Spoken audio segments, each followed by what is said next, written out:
Howdy guys, it's Anime Games Aiden. I know it's been a while, but I'm back with another video. You ever tell a friend to play a game that you love, but when they play it, they hate it? Yeah, now take that feeling and multiply it by 1,000,000.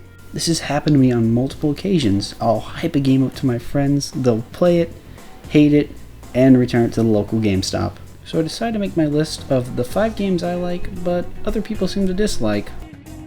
The criterion for making the list means that there should be a lot of critical reviews that say the game's bad or mediocre, so I'll be using Metacritic for this.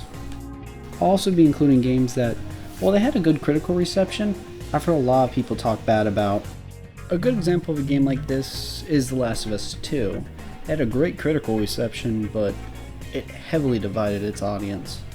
Anyways, let's get on to the list. Number 1. Persona for the PSP.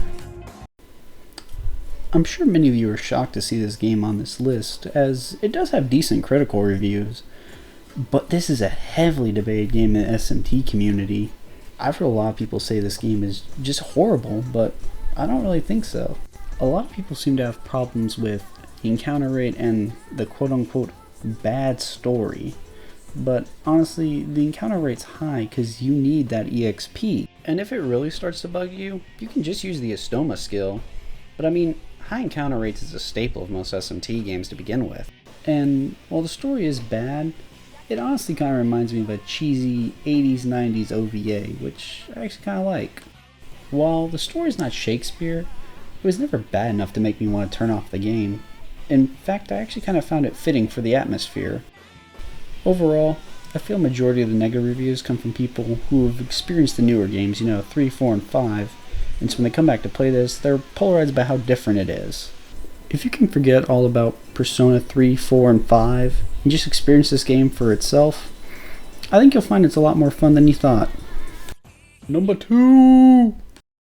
The Yokai Watch franchise. Just like Persona, this game doesn't really have bad reviews. In fact, they're actually pretty good. It's just very disliked by most people, I've noticed. When RPGs are brought up on the 3DS, I notice it gets caught with that same old complaint of, it's a Pokemon clone. But there's been a lot of other monster collecting games, heck, some that even predate Pokemon. But to be fair, a lot of people did look past that fact. Their main problem mostly lied with the combat system, specifically the wheel style that was used in Yokai Watch 1 and 2. The wheel system is actually pretty good in my opinion. It allows you to have a front party, the one that is attacking, and a back party, the one that's defending. And when you factor in type links and ultimates, the combat can actually get pretty deep at times, especially in the post game, because believe it or not, those yokai will kick your ass from time to time. Sadly though, it doesn't seem like we're ever going to get another Yokai Watch game, at least here in the States. But if you are interested in Yokai Watch, you can usually find it at Five Below for like $5, and I'd say that's a deal for just trying the game out. Number 3. Codename Steam. I'd reckon a lot of modern gamers probably know what Fire Emblem is. Heck, some of you might even know what Advance Wars is. But have you ever heard of Codename Steam?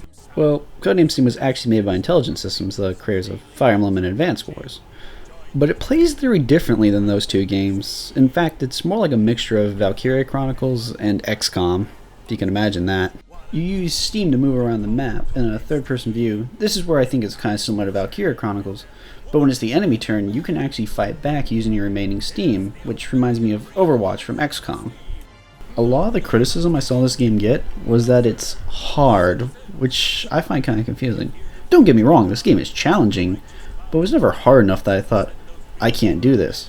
In fact, another Intelligent Systems game that I think is harder is Path of Radiance. But that game's like heralded as one of the best strategy RPGs ever. So I really don't get the criticism. In fact, Codename Steam is fucking awesome! Your squad is comprised of famous literary characters, all armed to the teeth with steampunk weapons, and they each have their own special ability based on the source material. Hell, Henry Fleming from the Red Badge of Courage has a flying bald eagle American grenade.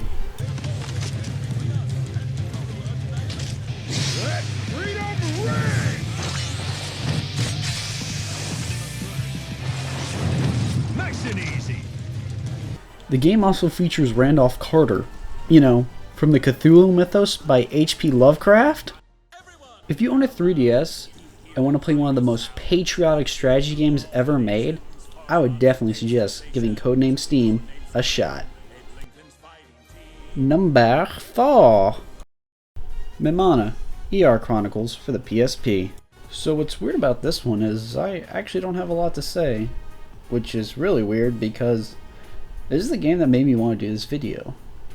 Mimana has the lowest scores out of any game I'll be covering today, but I really can't understand why.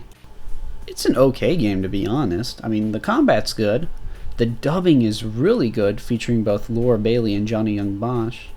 I just don't get why it was so heavily panned by critics. I'd honestly just suggest checking it out if you can find a copy for about $20.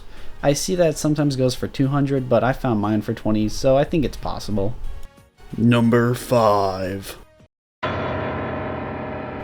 Echo Knight Beyond.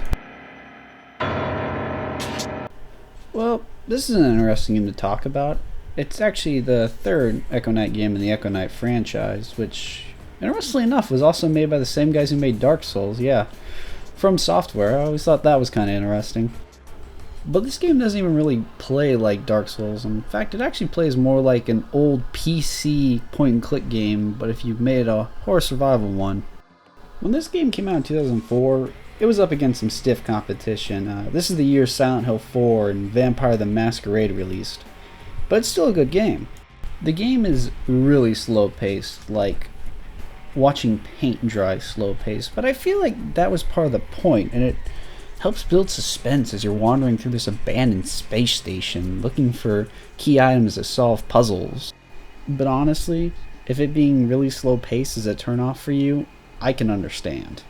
If you go into this expecting something like Resident Evil, you're going to be very disappointed. But if you go in expecting something like Myst or maybe Bioshock without guns, I think you'll probably get a lot out of this game. Normally, I'd recommend that you go out and buy the game, but this game is really expensive, and I don't think many people would think it's worth the money. But if you can find it for really cheap, or borrow it from a friend, I totally recommend Echo Knight Beyond.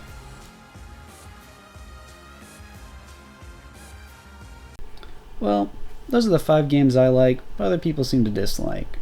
If you liked any of the games on here, please let me know. And if you're interested, I really would suggest checking out a couple of these.